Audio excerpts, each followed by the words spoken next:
The question here is on efficiency standards for new power generating stations. Is that something that Department of Energy is considering, or what we're trying to do there is, right, we keep hearing the 35, 31%, so. No, we do not have the authorities for setting standards for the state for power stations.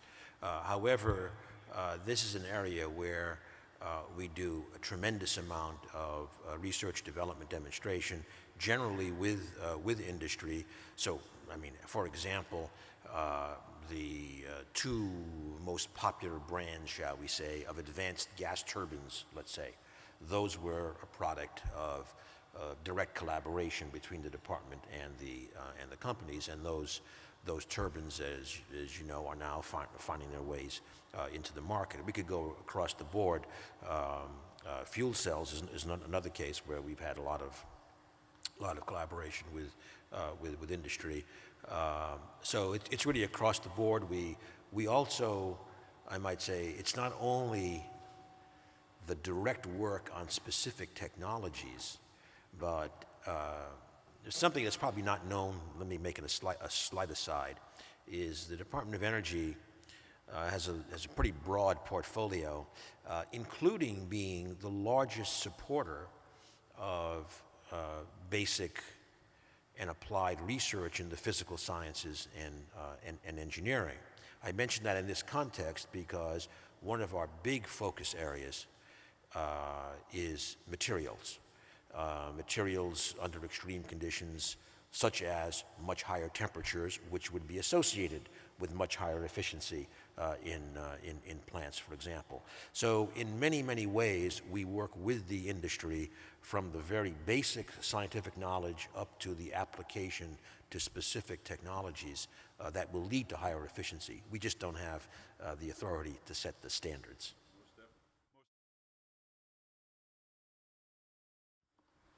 Honorable Secretary of State, Dr. Ernest, thank you very much for coming. Thanks for your support. This question is policy related.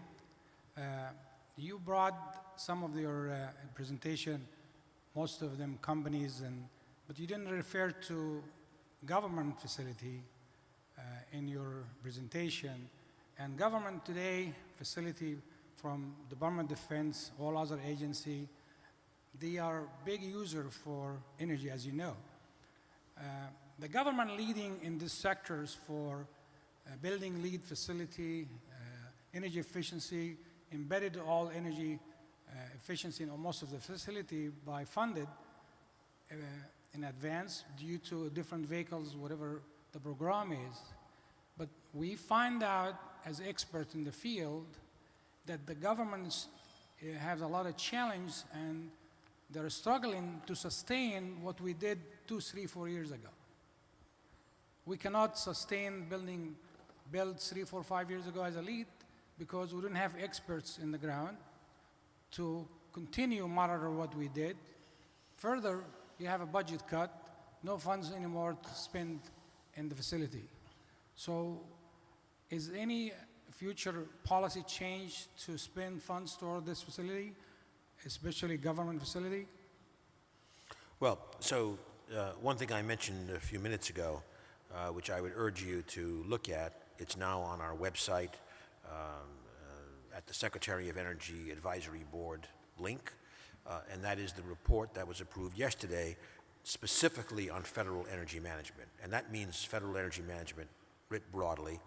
It's a long, rather well-researched report with some significant policy recommendations. I mentioned one, for example, to have an analog of energy savings performance contracts in terms of footprint reduction savings contracts, which would be a novel thing in the government. Now, I can't say these policies are going to be adopted. Look, bluntly, we have 119 days left and this administration, and so this report was commissioned as something that we would have available now.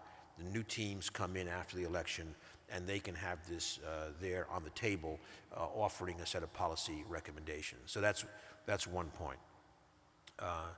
A second point is that we do have some authorities like energy savings performance contracts.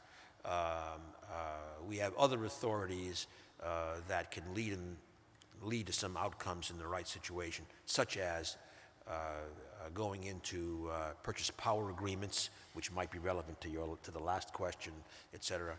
However, to be honest, many of these authorities come with limitations on them that make them far less valuable, frankly, than they would be. I'll give you one example on the PPAs, purchase power agreements.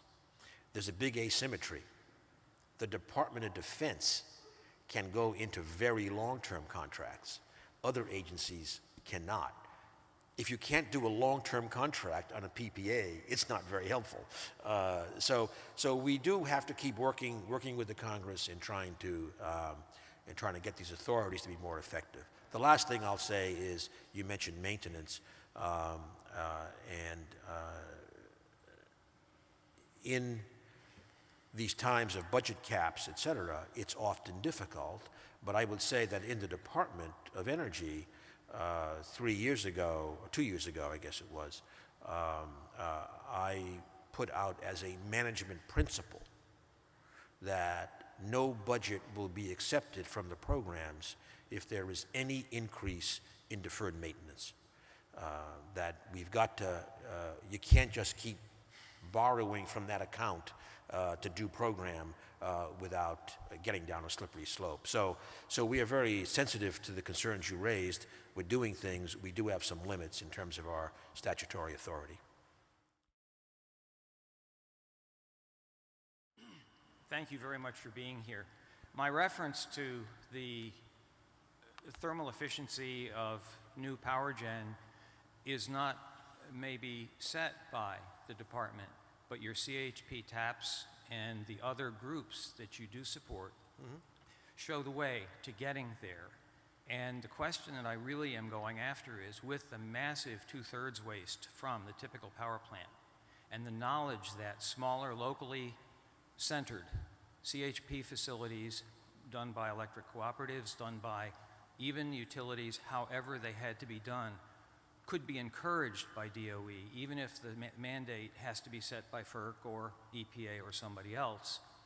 What could the department do to begin more strongly preventing any new power facility from being built that's going to be a 30% plant?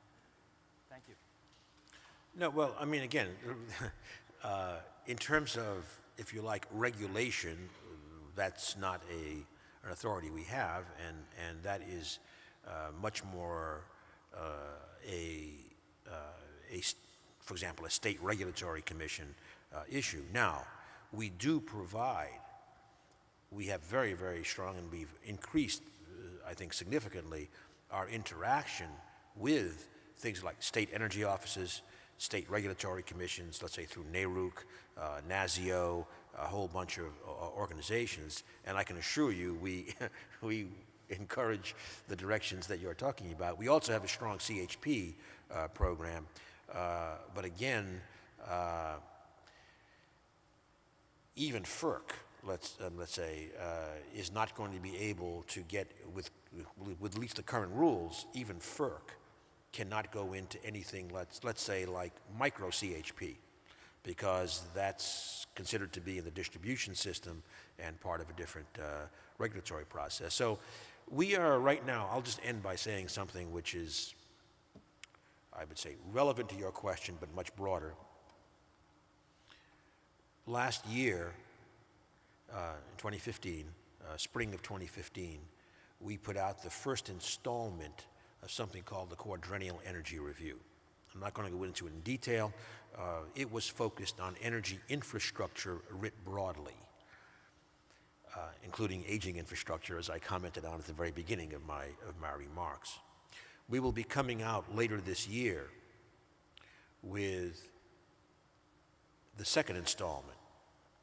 That installment will now focus on the electricity system from end to end. An important part of that activity is looking at the difficult question of valuation of services throughout the electricity system. So what you raised is one facet of many, many facets that are not being valued or not being valued properly in terms of their value to the entire system. So that will be a major focus of that. It will partly capture some of your concerns. Thank you. Thank you all. Yep, very good. Thank you very much.